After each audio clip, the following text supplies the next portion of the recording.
Hello, and welcome to Lay of the Land, a podcast from global law firm K&L Gates, where we discuss the latest thinking, new developments, and best practices in today's real estate industry.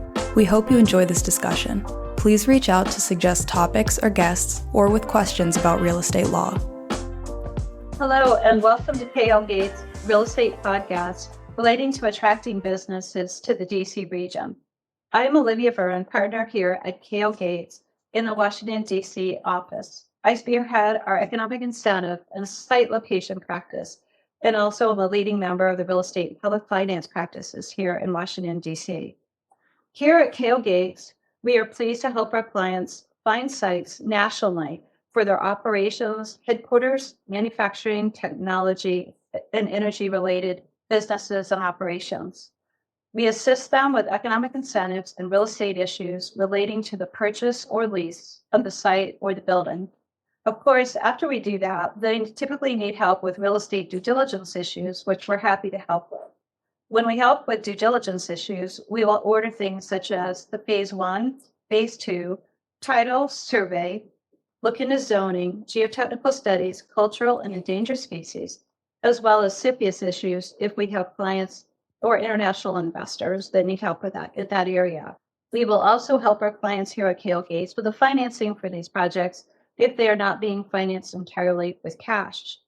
Today, I'm pleased to tell you that we have my colleagues at K&L Gates, Mary Baker, Government Affairs Counselor, and Lori Papuro, our Government Affairs Advisor here today.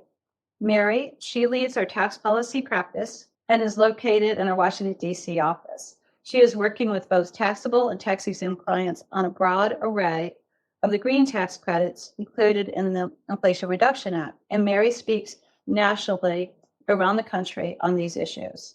We also are pleased to have Lori here. She's a member of the K&L Gates Energy Policy Subpractice. Lori has been at K&L Gates for 15 years. Before that, she worked for 2 federal energy secretaries over the course of 8 years. And before that, Lori worked on Capitol Hill for a decade. Her practice is focused on clean energy legislation and the Department of Energy programs, which we will hear about today. Mary and Lori will be discussing federal incentives available to businesses in the DC region. I'm also happy to say we are joined today by Suzanne White, Vice President of Real Estate Services, and Audrey Polk, Vice President of Corporate Attraction from our Washington, D.C. Economic Partnership. We will discuss with them what makes the D.C. region attractive to a company looking to either move to the district or expand into the district. The Washington, D.C. Economic Partnership is helping to work on the issue that there's currently a 22% vacancy rate in the district. So it's very important that we hear today about some of the ways they're helping companies come to the district and help solve the vacancy rate that we have here at the district. So having said that, Suzanne and Audrey, could you talk a little bit about how does the DC Economic Partnership help businesses come to the district if they're looking to say come from California? What would you all do to help them? Well, happy to start. Very happy to be here. And again, Audrey Polk. So we are a 501c3 nonprofit organization, and our sole purpose is to help attract companies here to DC. And we do that in a number of different ways.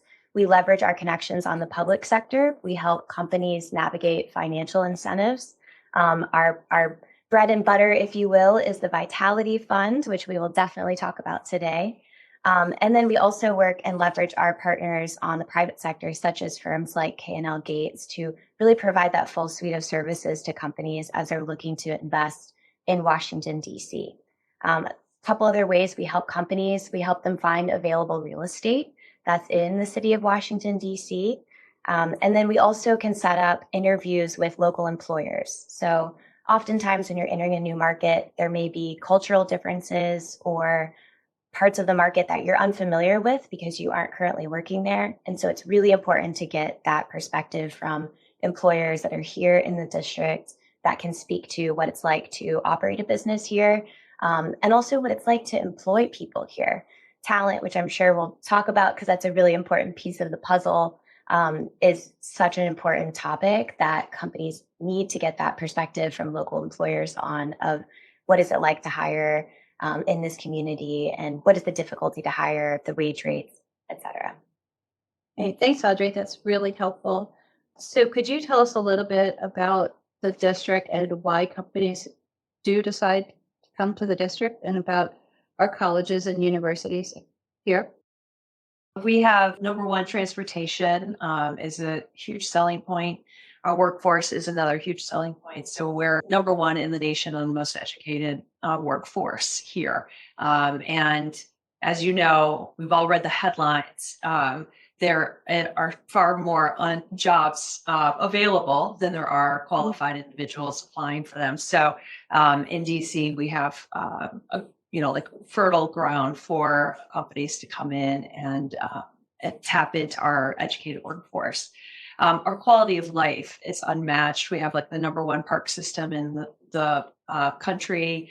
The vast majority of residents in DC live within a 5-minute walk of a park. So our quality of life is unmatched. And then in terms of regionalism, we got, great accessibility to a lot of natural resources here. So they also come here for proximity to the federal government.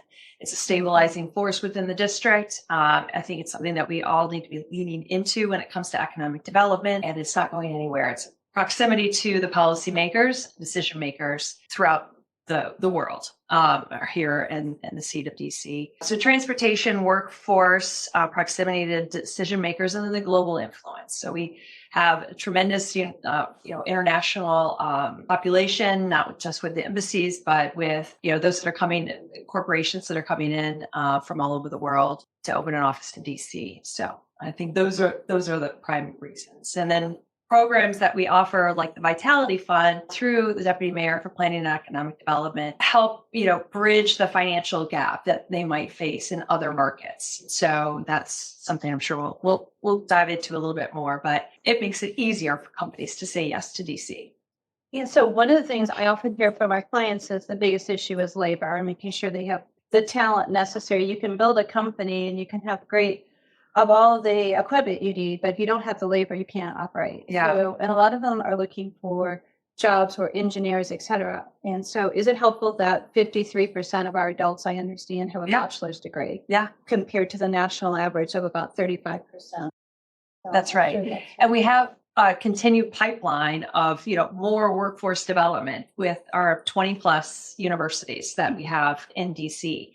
And we've seen in recent years, satellite campuses expanding their programs here. So it used to just be policy, and now it's much more, it's expanded. So it's tech, it's cyber, it's media, communications, and all degrees, graduate and undergraduate degrees as well. So we've seen recently USC, who's had a longstanding presence in DC, but they've purchased a building, so they're expanding their programs here and their reach from California. We've seen Syracuse.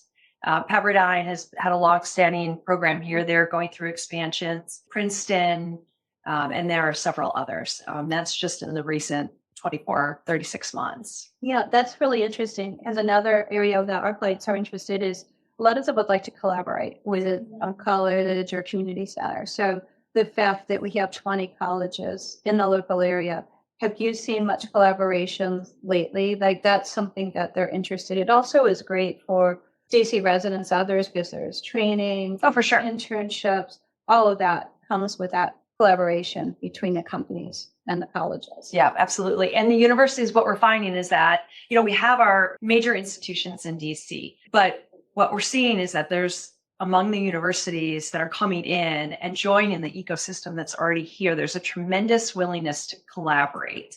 Not only are they willing to share resources in terms of physical brick and mortar space, but they're also willing to collaborate in events and then collaborate, and they want to be engaged with the private sector. So any clients that are looking to engage in that and, becoming an adjunct or just hosting events for the universities, the universities are stronger when they come into this network and they plug into the private sector and their workforce. Because, again, and then your workforce is probably, alum of some of these satellite campuses as well. And satellite campuses really appreciate, proximity to their alumni.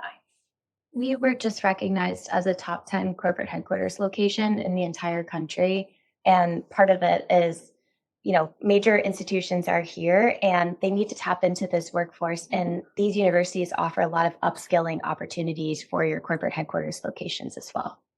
Oh, that's great. And you had mentioned also the Vitality Fund. So let's talk a little bit about the Vitality Fund. I know that's a strong incentive that you are able to look at and help with those looking to come here and need a little extra assistance financially to come here. So if I had a client and they're looking at coming, let's say they're coming from Arizona and they want to lease about 10,000 square feet.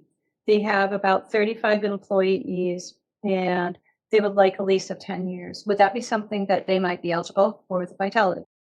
Absolutely. And that's when you pick up the phone and call Audrey and Suzanne with the partnership. So the minimum requirement for the fund is that there's at least 25 employees that are full-time employed in the district, 7,000 square feet, and that you have at least 5-year term of your lease. There is also a requirement that 50% of the time on aggregate, your employees are working physically in the office. So that's a consideration that we'll work with each client to make sure that they have a plan that it stays within compliance to be eligible for the program. That's very interesting because that helps bring people back to the office. Yeah, that's the intent. That's part of the intent behind that. It also covers those that are looking to purchase a building as well. Absolutely. And it is a post-performance grant. So you hire your employees and you would receive that grant as a cash incentive after you have verified that those employees have been hired. That money would come back to the bank, to the prospect that's entering the market. And like other states, they give out incentives as well. It's well known there that you typically don't make an announcement. If you receive an incentive, you don't, as a company, make that announcement till the governor or someone else from the Economic Development Office has officially made that announcement. We have similar rules here, right? Like they wouldn't be the governor, obviously, but you wouldn't go out and announce it before things were settled. And I just want to mention it's important. You want to talk a little bit about Yeah, of course. So the mayor, we love any excuse for a ribbon cutting in the city. So we would grab the big scissors and we would celebrate with a formal ribbon cutting and ceremony and press release.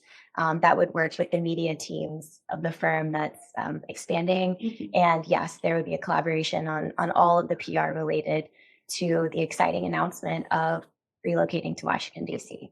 And the timing for our application would be when you are considering D.C. And you've maybe located one or two options within DC. That's sort of the timing for. So after the lease is signed, to your point, we at that point in time, Vitality Fund would no longer be something that you could utilize. Let's talk about that. That's really important because I do get a lot of calls with people saying, well, hey, I just signed a purchase agreement. I just signed a lease. Can you help me now with incentives all over the country? And unfortunately, that's really too late. Not a good time to start. That's right. So Think ahead. Really important that before you sign that lease or that purchase agreement, make sure you talk to the people who are going to help you with incentives to make sure that you're following the rules before you do that. Because many jurisdictions have a but-for test.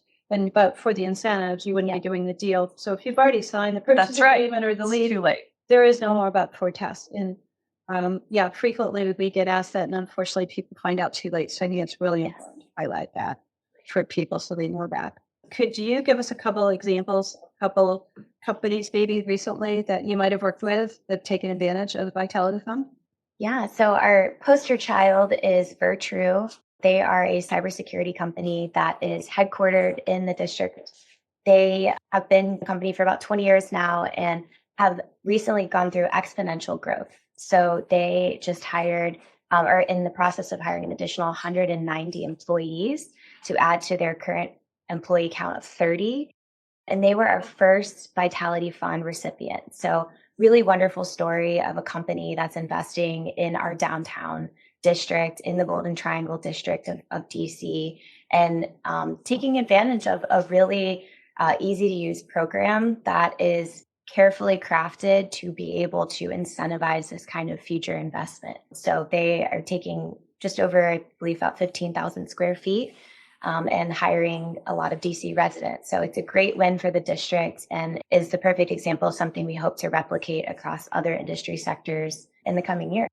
I think it's worth noting, though, the Vitality funds can be used for rent abatement. It can be used for build out. And today with construction pricing doing what it's doing and what have you, the fund itself can be very helpful. In a group like Virtrue that took space at 1801 Pennsylvania Avenue, they built it out as a customized space. Vitality Fund funds could be used to supplement whatever overages that might have been in the build out there. And one final thing, I think it's interesting. What are the leading countries now investing in the district? It has changed over time. So I think you want to talk really quickly about that. That would be helpful because it definitely is different than it was even 5-10 years ago. Yeah, absolutely. So the United Kingdom, they are an incredible investor. They are the most significant investor. Over 358 million CapEx in the last 10 years has been invested in the district. China is one of the top investors, Japan. And then we have recent investments that have been coming from the Canadian markets, Israel, as well as Germany. So as a district, we are really aligning our business development efforts on these are countries where there's proven investment, where they're ready to outgrow their market and want to become a part of the US customer base. And so Washington, D.C. is a natural landing spot as they look to enter the United States, particularly having a lot of direct flight access and the Eastern time zone, which is incredibly beneficial if you're doing business across the Atlantic. And a question we also get is what companies, what industries are these from? Could you list like the 3 top industries that are coming to the district? Yes, absolutely. Real estate, especially on the foreign direct investment side, IT, and then in the hospitality tourism, which Washington, D.C. is very well known for in terms of people visiting the district for the tourism side. Okay, thank you. So at this point, we will talk a little bit with Barry Rory about, we've heard about what incentives are available from the district, but what's available on the federal level. And I know people are really interested right now, obviously, in clean energy and reduced emissions. So Mary, you'd love to hear a little bit about what type of tax credits are available. And I know there's several that people might look into for their businesses. Absolutely. And thank you. And thanks for joining us. There right now is such an exciting time in the clean energy space because there are so many incentives, particularly in the Inflation Reduction Act that was passed last summer in August of 2022. So there are incentives. It's been really interesting listening to what you're talking about. There are incentives, clean energy incentives for cities themselves, for developers that are coming into the cities, and for residents of cities. So I'll just kind of quickly go down a few and we can drill down into some of these if we'd like to. But for cities, there is a commercial clean vehicle credit if you want to buy a clean bus or a clean snowplow. There are tax credits for that. If a city wants to generate its own electricity, there are tax credits for that.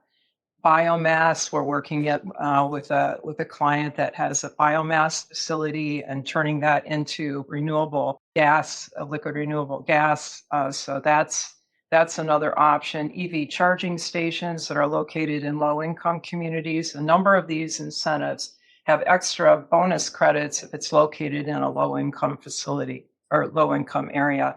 Also, carbon capture. Buildings put out a lot of carbon. People put out a lot of carbon.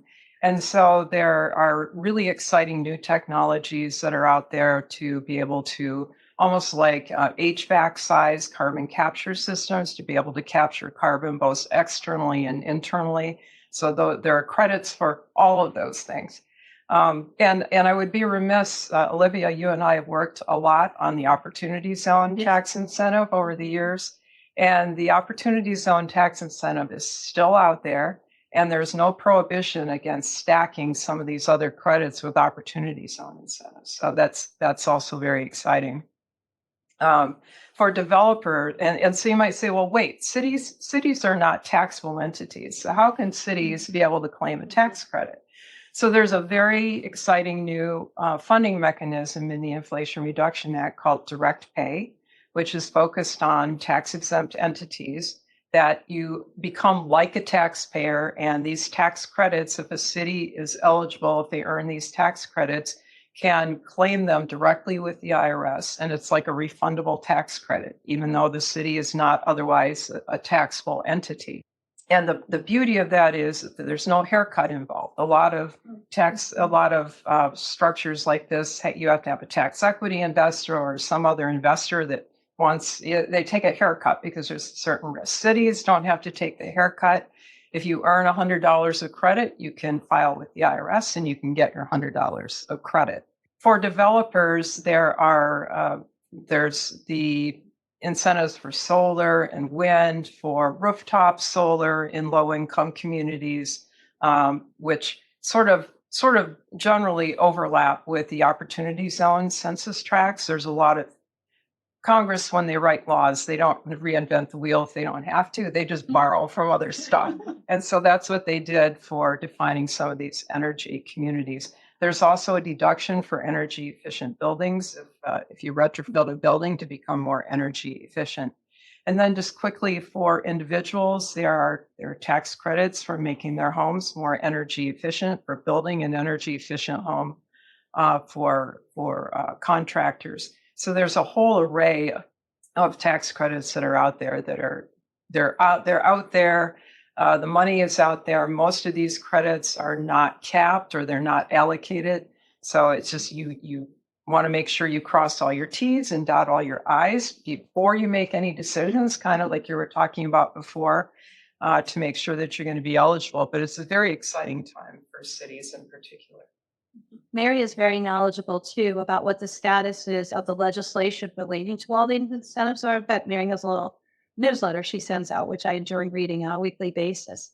And so thinking about that, I'm frequently asked by our clients who have applied under the Inflation Reduction Act, the application is out there, what the status. Can you talk a little bit about that if you have any update? So for the direct pay mechanism, is that what you're talking about? Yes. So there is there's going to be a pre-registration process. Because put yourselves in the shoes of the IRS, and there are credits floating all around, and there's direct pay, and then there's another mechanism for taxable entities called transferability, which developers could take advantage of. If they couldn't use the credits themselves, they could sell the credits. So the IRS needs to be able to keep track of who's taking what. So they want to issue a registration number to each party that's going to be taking a credit. And so the pre-registration portal is supposed to be opening up actually sometime this month. Okay. And they're going to ask a lot of information about the project because they want to do, it's unclear exactly what extent of due diligence they're going to be doing before they issue the registration number. Mm-hmm. We're still waiting to see what the guidance says, but we're waiting for that. It should be out this month, so we should know more very soon. Lori, turning to you about Department of Energy, you know a lot about that. Does Department of Energy have any programs that people might like to hear about to help reduce emissions from buildings? Like what is available out there? Yeah, thanks, Olivia. Mm-hmm. And thanks to everybody who's joined. A quick history and background on the Department of Energy. For many decades, they spent all of their time focused on investing in new technologies to reduce emissions in a number of different sectors, including the building sector. So today, many of the different energy efficient products that you're using in your home were developed at the Department of Energy. But then, starting during the Obama administration, they refocused. In addition to doing the R&D, they started focusing on how to deploy those technologies. And the Department of Energy has a number of programs that will help different sectors reduce emissions in buildings, including their Better Buildings program, which is a voluntary program for all different kinds of building owners, from multifamily owners, corporate owners, universities, hospitals. They can join this voluntary program where the Department of Energy will provide them technical support in order to reach these mandatory goals that they have to agree to reach to be part of this program. In addition to technical support, they will connect you with different stakeholders, different members of the Better Buildings program that can help you meet your goals, including financial institutions. The Department of Energy has a similar program called the Better Plants program for manufacturing.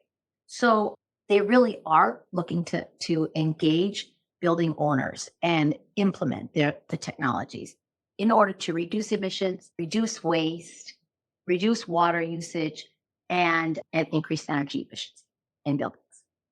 Are there any special programs for reducing emissions in disadvantaged communities? Yes. So first of all, I want to talk for a moment about the Justice 40 initiative. Please. Yeah. This is an initiative that was put in place by the Biden administration. And the focus of Justice 40 is to ensure that 40% of the benefits of incentives for climate-related programs and energy-related programs go to what they call Justice 40 communities. These are underprivileged communities, many of which have dealt with the negative impacts of our energy industry in the past. So we'll see a lot of this funding go to benefit underprivileged communities. But in particular, DOE has what they call an Energy Futures Grant administered by states. The funding goes from DOE to states and community energy programs. This summer, the Department of Energy announced $27 million in Energy Futures grants. And through these grants, the department will select multi-jurisdictional teams. So states, local, and tribal partners will work together to develop unique ways that their individual communities will work to provide benefits of the clean energy economy, particularly to underprivileged communities. I will also note that the Inflation Reduction Act included $1 billion for new energy codes. So these are voluntary codes put in place by local code development organizations. And by sort of increasing the building energy codes, for sort of increasing the level of energy efficiency that various states and local codes are pushing in their communities. And that will also help not only underprivileged communities, but just in general will help reduce emissions out of buildings. Thank you, Lori. What about individuals, and if they want to reduce some emissions in their homes, what's available to them? So the Inflation Reduction Act, again, included $8.8 billion for rebates for individuals, two different kinds of rebates. The Homes Rebate Program, $4 billion, again, through the states to provide rebates for building envelope improvements. So this is windows, doors, insulation, air sealing around your building, in addition to energy efficient air conditioners and thermostats. In order to get a rebate through this program, you need to hire a consultant who is approved, who will come to your home and determine how much efficiency you are reaching by putting in place these different technologies. If you reach up to 35%, you can get $4,000 in rebates. And if you are an underprivileged home, low-income home, that number doubles to $8,000, which is a big chunk.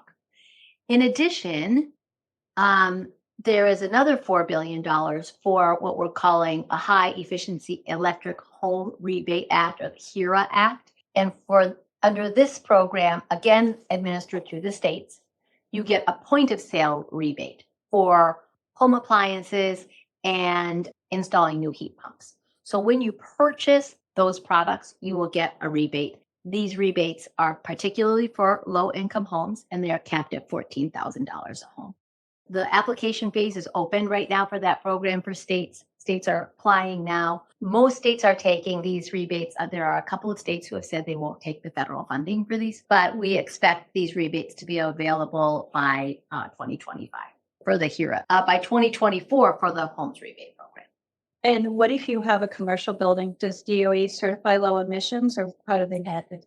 So through the Energy Star program, the Department of Energy that DOE used to run, you can certify your commercial building as an Energy Star building.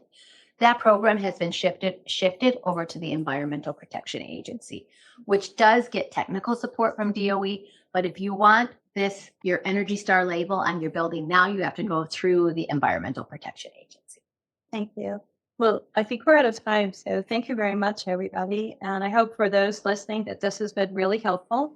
And we plan on, as legislation keeps changing, we hope to have a part 2 to the series down the road. Thank you for listening to this episode of Lay of the Land. To listen to past episodes and receive notices for new episodes, subscribe by searching Hub Talks, that's HUB Talks, in your favorite podcast app. Tune in next time for more real estate industry insights.